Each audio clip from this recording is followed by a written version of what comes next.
اعوذ باللہ من الشیطان الرجیم بسم اللہ الرحمن الرحیم ان اللہ یدافع عن الذین آمنوا ان اللہ لا يحب كل خوان کفور اذن للذین یقاتلون بانہم ظلموا وان اللہ علی نصرهم لقدیر۔ سورہ حج کا چھٹا رکوع ہے۔ اللہ تبارک و تعالی کا ارشاد مبارک ہے، بے شک اللہ تعالی ان لوگوں کا دفاع کرے گا جو ایمان لے آئے ہیں، یقین جانو کہ اللہ کسی دغاباز ناشکرے کو پسند نہیں کرتا۔ مکۃ المکرمہ میں کافروں کی طرف سے مسلمانوں پر جو ظلم و ستم جاری تھا، اس 13 سالہ نبوی زندگی میں حکم یہ تھا کہ صبر کرو۔ اس آیت مبارکہ میں اب یہ تسلی دی جا رہی ہے کہ مسلمانوں کے لیے یہ صبر اور آزمائش کا مرحلہ اب ختم ہونے والا ہے۔ اب وقت آ گیا ہے کہ ان ظالموں کے ظلم کا جواب دیا جائے۔ چنانچہ اگلی آیت مبارکہ میں مسلمانوں کو جہاد کی اجازت دی گئی ہے، لیکن اس سے پہلے یہ خوشخبری دے دی گئی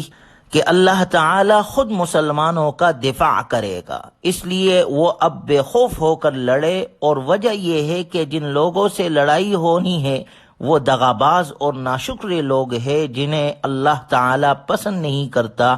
اس لیے وہ ان کے خلاف مسلمانوں ہی کی مدد کرے گا۔ چنانچہ مکۃ المکرمہ میں 13 سال تک صبر کی تلقین کے بعد یہ پہلی آیت مبارکہ ہے جس میں حکم دیا گیا مسلمانوں کو کہ کافروں کے خلاف تلوار اٹھانے کی تمہیں اجازت دی جاتی ہے۔ اذن للذین یقاتلون بانہم ظلموا، جن لوگوں سے جنگ کی جا رہی ہے انہیں اجازت دی جاتی ہے کہ وہ اپنے دفاع میں لڑے، کیونکہ ان پر ظلم کیا گیا۔ وَإِنَّ اللَّهَ عَلَى نَصْرِهِمْ لَقَدِيرٌ، اور یقین رکھو کہ اللہ تعالی ان کو فتح دلانے پر پوری طرح قادر ہے۔ الَّذِينَ أُخْرِجُوا مِن دِيَارِهِمْ بِغَيْرِ حَقٍّ إِلَّا أَن يَقُولُوا رَبُّنَا اللَّهُ، یہ وہ لوگ ہیں جنہیں صرف اتنی بات پر اپنے گھروں سے ناحق نکالا گیا ہے کہ انہوں نے یہ کہا تھا کہ ہمارا رب اللہ ہے۔ یعنی مکہ مکرمہ سے مدینہ المنورہ ہجرت کرنے والے صحابہ اکرام رضی اللہ عنہم اجمعین، انہوں نے صرف ہجرت اسی لیے کی تھی کہ وہ اپنے دین کی حفاظت کے لیے،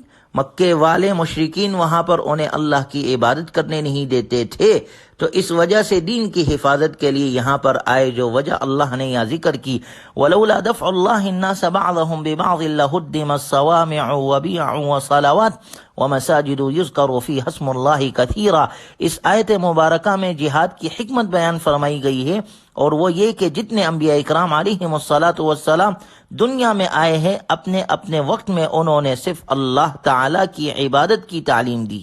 صرف اللہ کی عبادت کا حکم دیا اور اس کے لیے عبادت گاہیں بنائی۔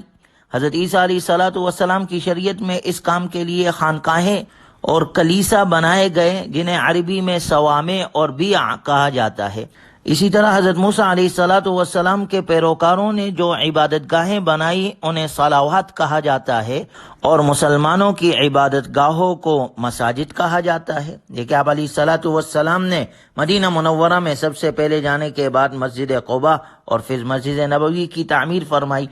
جو لوگ ان آسمانی مذاہب کے مخالف تھے وہ ان عبادت گاہوں کو مٹانے کے در پر رہے۔ اگر ان کے خلاف جہاد کی اجازت نہ ہوتی تو وہ ان عبادت گاہوں کو مسمار کر ڈالتے۔ وَلَيَنْصُرَنَّ اللَّهُ مَن يَنْصُرُهُ إِنَّ اللَّهَ لَقَوِيٌّ عَزِيزٌ، اور اللہ ضرور ان لوگوں کی مدد کرے گا جو اس کے دین کی مدد کریں گے، بلا شبہ اللہ بڑی قوت والا، بڑے اقتدار والا ہے۔ آگے اللہ تبارک و تعالی نے ذکر کیا کہ اگر ہم اہل ایمان کو زمین پر اقتدار دے تو وہ 4 کام کریں گے۔ الذین ان مکناہم فی الارض اقاموا الصلاۃ وآتوا الزکاۃ وامروا بالمعروف ونہوا عن المنکر، یہ ایسے لوگ ہیں کہ اگر ہم انہیں زمین میں اقتدار بخشے تو وہ نماز قائم کریں گے، نمبر 1۔ نمبر 2، آتوا الزکاۃ، زکوٰۃ ادا کریں گے۔ نمبر 3، لوگوں کو نیکی کی تاکید کریں گے، اور نمبر 4، برائی سے روکیں گے۔ یعنی مسلمانوں کو مدینہ منورہ میں حکومت قائم کرنے اور کافروں کے خلاف لڑائی میں ان کی مدد کرنے کا مقصد اس آیت مبارکہ میں یہ بیان کیا گیا ہے کہ یہ لوگ زمین میں اقتدار حاصل کرنے کے بعد اپنی جان اور مال سے اللہ کی عبادت خود بھی کریں گے، یعنی نماز قائم کریں گے، زکوٰۃ ادا کریں گے،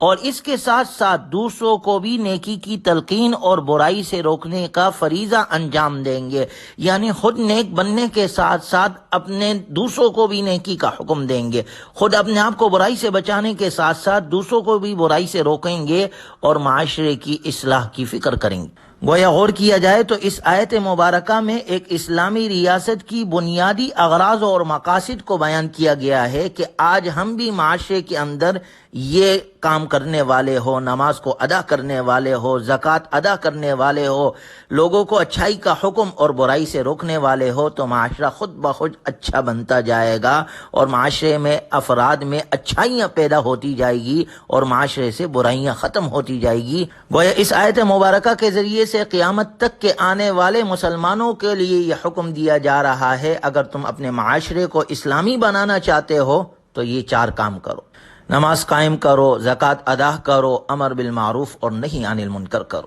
وَلِلَّهِ عَاقِبَةُ الْأُمُورِ، اور سب کاموں کا انجام اللہ ہی کے اختیار میں ہے۔ وَإِن يُكَذِّبُوكَ فَقَدْ كَذَّبَتْ قَبْلَهُمْ قَوْمُ نُوحٍ وَعَادٌ وَثَمُودُ وَقَوْمُ إِبْرَاهِيمَ وَقَوْمُ لُوطٍ وَأَصْحَابُ مَدْيَنَ وَكُذِّبَ مُوسَى فَأَمْلَيْتُ لِلْكَافِرِينَ ثُمَّ أَخَذْتُهُمْ فَكَيْفَ كَانَ نَكِيرِ۔ ان آیات مبارکہ میں تو اولاً آپ علیہ الصلاۃ والسلام کو تسلی دی ہے کہ اگر آپ کے مخاطبین آپ کو جھٹلا رہے ہیں تو یہ کوئی نئی بات نہیں ہے، آپ سے پہلے انبیاء اکرام علیہم الصلاۃ والسلام کو ان کی امتوں نے جھٹلایا، جیسے حضرت نوح علیہ الصلاۃ والسلام کی قوم نے نوح علیہ الصلاۃ والسلام کا انکار کیا، اسی طرح قوم عاد نے ہود علیہ الصلاۃ والسلام کا انکار کیا، قوم سمود نے صالح علیہ الصلاۃ والسلام کا انکار کیا، حضرت ابراہیم علیہ السلام اور حضرت لوط علیہ الصلاۃ والسلام کی قوم اور مدین والے جن کی طرف حضرت شعیب علیہ الصلاۃ والسلام مبعوث ہوئے۔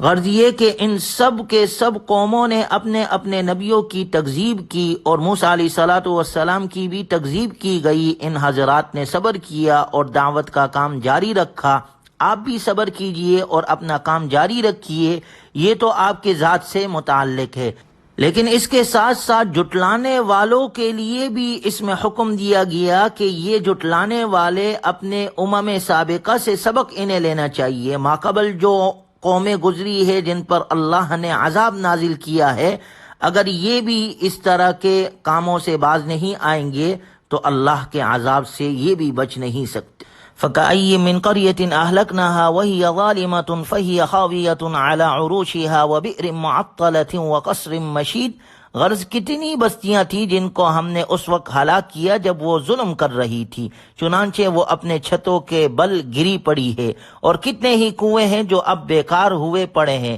اور کتنے ہی پکے بنے ہوئے محل جو کھنڈرات بن چکے ہیں۔ افلم یسیروا فی الارض فتکون لهم قلوب یعقلون بها، کیا یہ لوگ زمین میں نہیں چلے پھرے تاکہ ان کے ایسے دل ہوتے جن کے ذریعے سمجھتے، او آذان یسمعون بها، اور ایسے کان ہوتے جن کے ذریعے سنتے، فإنها لا تعمى الابصار ولكن تعمى القلوب التي في الصدور، سو بات یہ ہے کہ آنکھیں اندھی نہیں ہوتی لیکن دل اندھے ہو جاتے ہیں جو سینوں کے اندر ہے۔ وَيَسْتَعْجِلُونَكَ بِالْعَذَابِ وَلَن يُخْلِفَ اللَّهُ وَعْدَهُ، اور وہ آپ سے جلد عذاب لانے کی جلدی کا تقاضا کرتے ہیں اور اللہ ہرگز اپنے وعدے کے خلاف نہ فرمائے گا۔